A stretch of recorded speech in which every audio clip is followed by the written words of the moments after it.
review of James Bond's third film, the 1965 classic Goldfinger. It was released January 9th, 1965, an Eon production that ran 1 hour and 50 minutes. Now, this film was directed by Guy Hamilton, or Guy Hamilton, however you pronounce it. And I'll just get into right now how much it made right off the bat. $124.9 million at the box office, which I'm not sure if this is true or not, but I believe it is one of the first films ever to gross $100 million. Now, this stars Sean Connery as James Bond, Honor Blackman as Pussy Galore, Gert Frobe as Goldfinger, Shirley Eaton as Jill Masterson, Tanya Mallet as Tilly Masterson, Harold Sakata as Odd Job, Sek Linder as Felix Leiter, Bernard Lee as M, Lois Maxwell as Money Penny, and the list goes on and on and on and on. Now, before I get into this, what can I say about this film? Well, before I get into stuff like memorable scenes from it and all that, this is the first James Bond film that really showcased America in the movie, which was pretty big, because like at the first two you've seen the Bahamas, you'd seen Europe, now you see America in some of America's typical time at the time was changing. It showed off the Ford Mustang, horse racing, which we'll get into that later, gangsters, the typical Chicago type gangsters, Fort Knox, Miami Beach, and the Thunderbird, which is a car, for those of you who don't know. Now, unlike the other movies, I'm not going to get too detailed into some of the scenes I talk about, but here's just a few memorable scenes, just in my watching it, the first three. It's kind of been pretty good. Like, the movies have been pretty good. Memorable scene, the first thing I'm going to talk about is the opening. In the opening to Goldfinger, unlike the first couple movies where it sort of took a while before they'd introduce James Bond, this one introduced him right away on a mission, blowing up a heroin lab, and and there's this memorable line where he's like, well, I guess he won't be funding revolution through heroin-flavored bananas, or heroin-flavored bananas to fund a revolution, or something like that. But yeah, it was pretty good, and the fight at the beginning, it's believable. This is what I love about Sean Connery, James Bond, is every fight he was in, it was believable that he could lose. Sorry about that. Next big one is when they introduce Auric Goldfinger. Show him bring down, he's playing cards, and he's cheating. Cheating, and then Bond catches him, makes him lose some money and all that. Then, the next scene is a scene I really like, because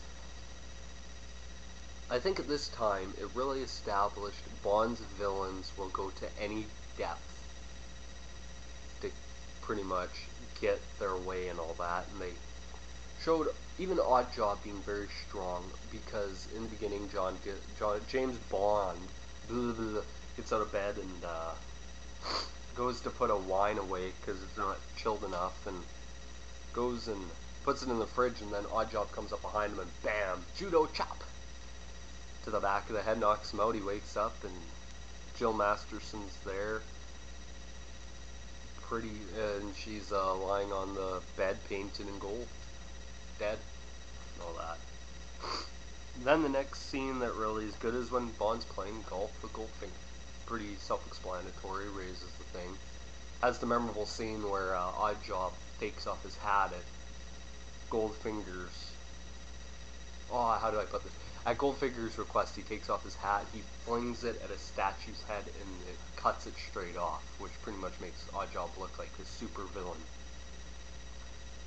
Another thing about this movie is it showed off Q's branch. It's the first time it introduced Q had his own branch in the James Bond series.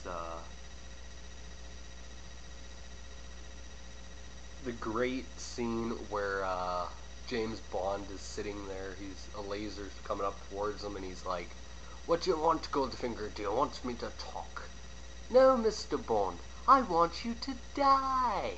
Scene, which is great. Like, anyone who hasn't seen these movies, you gotta go watch these. These are some pretty kick-ass movies, even though they are from the mid-60s. They are pretty good. The car chases in this entire movie were excellent. Like, I really enjoyed the car chases in this. Then scenes of when they show Pussy Galore, she's not enamored with James Bond, which is pretty good because it shows that a woman could resist James Bond's charm and all that. But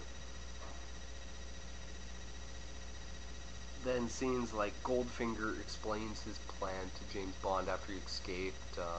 Operation Grand Slam, which was the plot, which you'll find out later, where Goldfinger is gonna go raid Fort Knox, but he's not gonna take any gold. He's gonna leave a nuclear device there, let it blow up, and then America's gold is radioactive for the next 58 years, which at the time was height of the Cold War. That nuclear tension was still there, and they played off it in this movie quite a bit.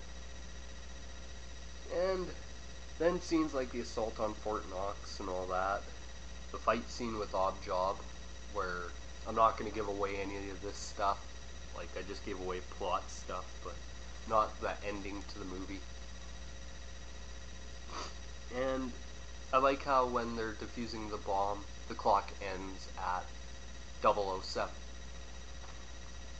Alright, and now into, like, what would I grade this movie at? And I think you ultimately have to go to the thing, did it put people in seats? And yes, it did. Story was part of it, and what else was there? There's also, just did I enjoy watching it?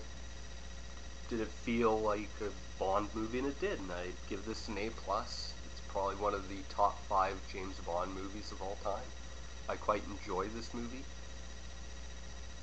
I'm probably going to be doing a few of these within the next bit. I might upload these pretty quickly due to the fact that I'm probably just going to pre-record most of my videos and have them done. But anyway, this is Music's Horror. This is my review of James Bond's third film, 1965, Goldfinger.